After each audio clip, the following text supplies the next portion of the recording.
Daí pessoal, tudo bem com vocês? Espero que sim. Estamos seguindo agora o segundo vídeo, traumas na infância. Então, começado ali aquela parte da adolescência, com pessoas erradas, comecei a me distanciar de Deus. E sabe o caminho, né? Só pro lado aberto, lado ruim. E foi ali que começou a minha vida. Comecei a conhecer o mundo, só que eu não tinha liberdade ainda de sair, de ir no shopping, eu não tinha ainda esse desprendimento da minha família. Eu ia pro sítio muito, com meus avós, então, começado ali aos meus... Isso é uma fase de 11 anos. Foi uma adolescência que eu me diverti, mas foi uma fase de libertação. Eu tava deixando aquele meu eu para trás e começando um novo Vinícius. Mas por que esse meu eu? Porque eu nunca fui de mentir, eu nunca era de respeitar ninguém, então eu comecei a fazer isso com frequência. Além do mais, más companhias corrompem os bons costumes.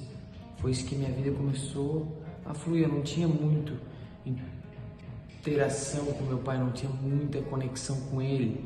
Eu tinha mais com a minha mãe. Ela que meio que neutralizava a nossa conversa. Ela que era muito na sugestão mais da minha mãe do que do meu pai, por ter uma conexão, uma afinidade maior com ela.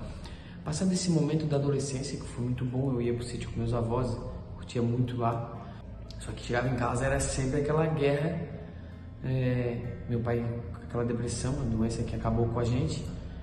Então, muito drástica, sempre. Sobe, desce, sobe, desce, sobe, desce. E junto com a depressão, meu pai adquiriu mais uma doença. Alteração no humor, que hoje é conhecido como ser bipolar. Então, acabava que era muito constante essa bipolaridade dele. Então, chegou ali aos meus 14 anos, eu comecei a ver com outro olhar tudo o que estava acontecendo. E meu pai, da mesma forma. Depressão, depressão, depressão. Tudo girava em torno dele, sabe? A gente não podia fazer nada porque a gente ficava em prol do que ele queria. A gente não saía de casa, a gente não se divertia, a gente não ia no cinema, a gente não... Nada. Simplesmente nada. O que ele gostava de fazer? Futebol, jogo de futebol, escutar jogo de futebol, trabalhar. Essa era a diversão dele. Começado ali meus 14 anos, eu pensei assim, pô, agora eu vou começar uma fase que eu vou poder, né, ter uma responsabilidadezinha, começar. Então, pais super protetores criam filhos ou adultos problemáticos na sociedade. Chegar numa fase na vida, a gente tem que adquirir responsabilidade. Não é fugindo de um problema que a gente vai criar maturidade ou criar responsabilidade. Não é assim. É se tornando cada vez mais forte. É tendo mais discernimento, conhecimento, que a gente vai se tornando mais forte naquela batalha. Se o teu problema, como o meu, foi rejeição, o que tu tem que fazer? É o teu lado emocional que foi afetado. Ler livros, pesquisar sobre o assunto. Claro, hoje eu tenho um discernimento que eu não tinha na época, então eu não entendia por que acontecia, eu não entendia por que aflorava aquilo na minha mente. Então chegava um momento de 14, 15 anos, eu queria brincar, eu queria me divertir, eu queria sair, eu queria ser adolescente, eu queria ter uma juventude feliz, eu queria ser uma pessoa, ter liberdade. Só que eu não tinha.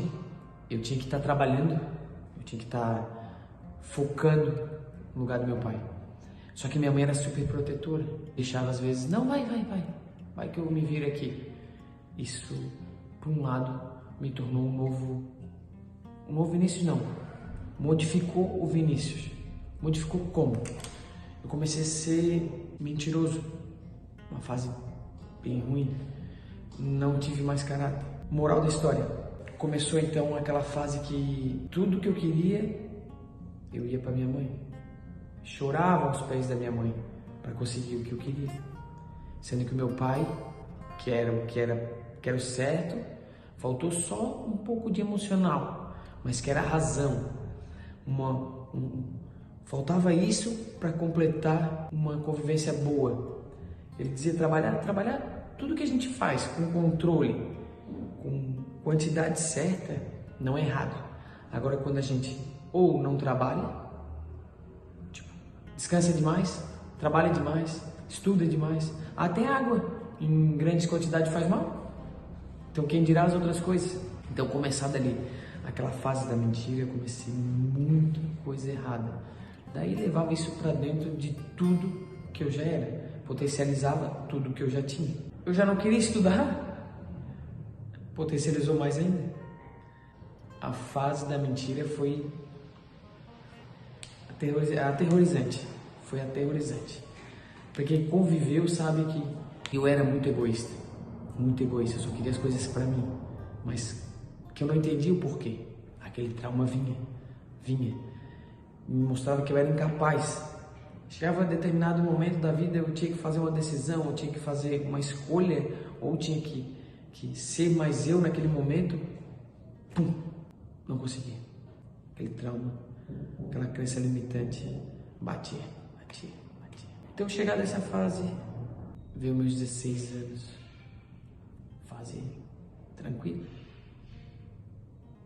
Ótimo, vamos, agora vai. Eu tinha já organizado meu horário de trabalho, tinha feito pouco, né, de cada coisa. Tava interagindo. E meu pai sempre naquele vai e vem, depressão e tal. E em 2008, acho que era 2008, 2009, marcou muito. Foi um ano que ele começou, a depressão deu um up que eu nunca tinha visto daquilo. Então, naquela época eu não tinha muito acesso à internet, não tinha discernimento hoje para pesquisar sobre aquele assunto. Quando a depressão deu esse baque, ele começou a ficar trancado dentro de uma sala. Imagina uma casa hoje toda fechada, tu trocar o dia pela noite, porque tu se sentia humilhado em ver a tua esposa, o teu filho, trabalhando num lugar que era para ti estar, para você estar. Então aquilo começou a dar uma angústia, ele começou a ter um ódio de tudo que ele amava.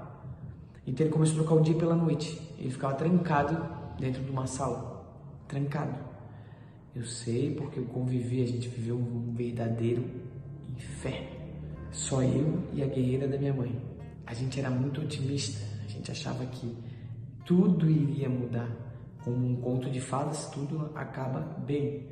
E na nossa mente só passava isso. Então, passado esse momento, chegou um belo dia, meu pai, agora eu vou mudar.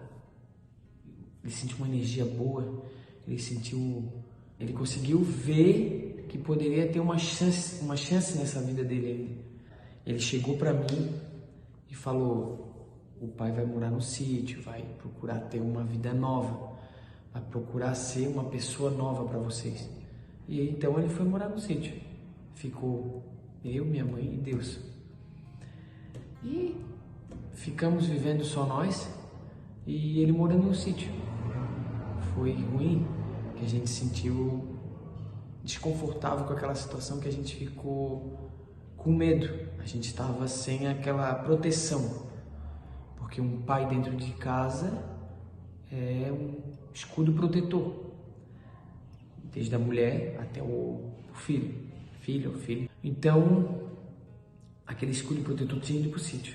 Só que tinha saído uma carga que eu digo não de peso, mas aquela coisa negativa.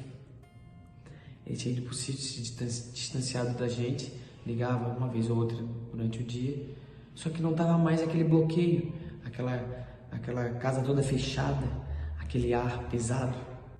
Como em um conto de fadas, a gente sempre imaginou que o melhor ainda estava por vir. Continue me assistindo. Sábado que vem tem mais, e agradeço a todo mundo. E tudo que eu estou fazendo é para a honra e glória do nosso Senhor Jesus. Abraço.